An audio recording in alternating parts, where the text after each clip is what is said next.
जैसा हमको विदित है कि 18 मई से लॉकडाउन में जो रियायतें दी गई हैं, उन रियायतों में बहुसंख्यक आर्थिक गतिविधियों की ये अनुमति दे दी गई है। हमारे बाजार भी एक सीमा के अंदर खुलने शुरू हुए हैं। हमारी कारखाने, हमारे जो स्मॉल इंडस्ट्रीज़ है, उनको भी हमने खोला है। सेवाएं भी धीरे धीरे शनय शनय वो शुरू की जा रही हैं। तो इस प्रकार से एक प्रकार अर्थव्यवस्था की गाड़ी को अब हरी झंडी दे दी गई है, ताकि हमारे जो व्यवसायी हैं वो अपना काम पुनः प्राप्त करें और उनको सरकारी सहायता की जो भी आवश्यकता है वो भी हम उनको उपलब्ध करा रहे हैं।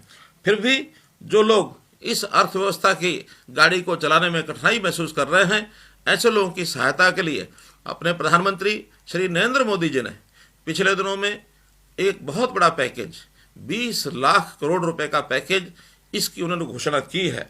और उस घोषणा के माध्यम से हम लोग अपने इस आत्मनिर्भर भारत के नाते से आगे बढ़ रहे हैं।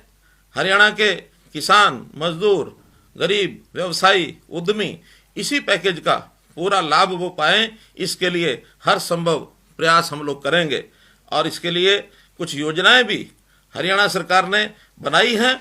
उस पैकेज को ध्यान में रखते हुए कुछ योजनाएं ऐसी हैं जिसकी मैं घोषणा करता हूं।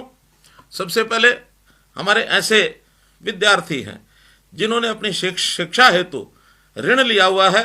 ऐसे सभी विद्यार्थी जो इस वर्ष अपनी शिक्षा पूर्ण करने वाले हैं अथवा जिन्होंने पहले लोन लिया है, अभी तक अपना व्यवसाय शुरू नहीं कर पाए हैं, अर्थात बैंकों में अपनी मूल राशि की वापसी उन्होंने अभी शुरू नहीं की है, ऐसे सब विद्यार्थियों के शिक्षा ऋण के लिए जो उनका ब्याज दिया जाता है, 3 महीने के इस ब्याज का भुगतान हरियाणा सरकार करेगी। इसमें लगभग 36,000 विद्यार्थी लाभान्वित होंगे और लगभग 40 करोड़ रुपए का लाभ ये उनको पहुंचेगा। इसी प्रकार प्रधानमंत्री जी द्वारा घोषित किए गए जो मुद्रा लोन है, उसमें भी शिशु लोन इस नाते से एक बहुत बड़ी राशि की जो घोषणा की गई है, उसमें शिशु योजना में 50,000 रुपये तक के लोन की राशि इसको बैंकों के द्वारा उपलब्ध कराया जाएगा। इस ऋण के लिए कोई कोलेट्रल ये नहीं लिया जाएगा और लगभग 5 लाख लोगों को 50,000 रुपये की कुल ऋण राशि ये हरियाणा सरकार बैंकों के माध्यम से उपलब्ध कराएगी।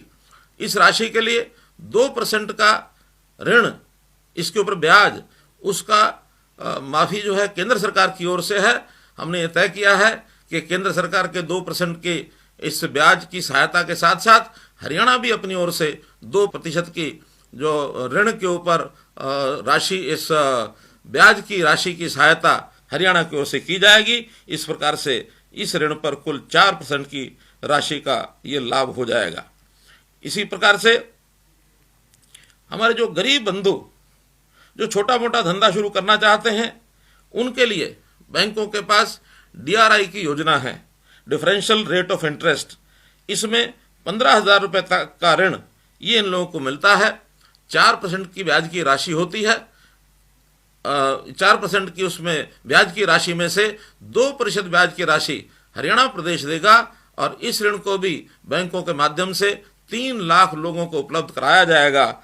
इसका भी जो गरीब लोग हैं, अपना छोटा मोटा जो काम है, बिजनेस है, उसको वो शुरू कर सकेंगे। व्यवसायों को पुनः प्रारंभ करने के लिए बैंकों के ऊपर एक बहुत बड़ा दायित्व होता है। हमने देखा कि बैंक ऋण लेने के लिए आवेदकों को विभिन्न समस्याओं का सामना करना पड़ता है। पिछले 3 महीने में सरकार द्वारा आम आदमी तक मदद पहुंचाने के लिए ई-गवर्नेंस का व्यापक इस्तेमाल किया है। हम इस ई-गवर्नेंस को बैंकों के साथ आम आदमी को जोड़ने के लिए इसका भी उपयोग करेंगे और इसके लिए हम एक विशेष पोर्टल बनाने जा रहे हैं। बैंकों से जो भी सहायता हमको चाहिए किसी भी स्कीम में, जो अन्य स्कीमों के लिए भी जिसका घोषणा बाद में की जाएगी, उसको भी हम उस पोर्टल के माध्यम से आवेदन कर सकते हैं। और जो भी बैंक से हम ऋण लेना चाहते हैं, जिस बैंक में हमारा अपना खाता है, उस बैंक को अप्लाई किया जा सकता है। सरकार भी पूरा उस पर ध्यान रखेगी कि जो आवेदन हमारे गरीब लोगों ने किया है, बैंकों ने उनका ऋण उनको पहुंचाया है अथवा नहीं पहुंचाया है, इसकी सारी जानकारी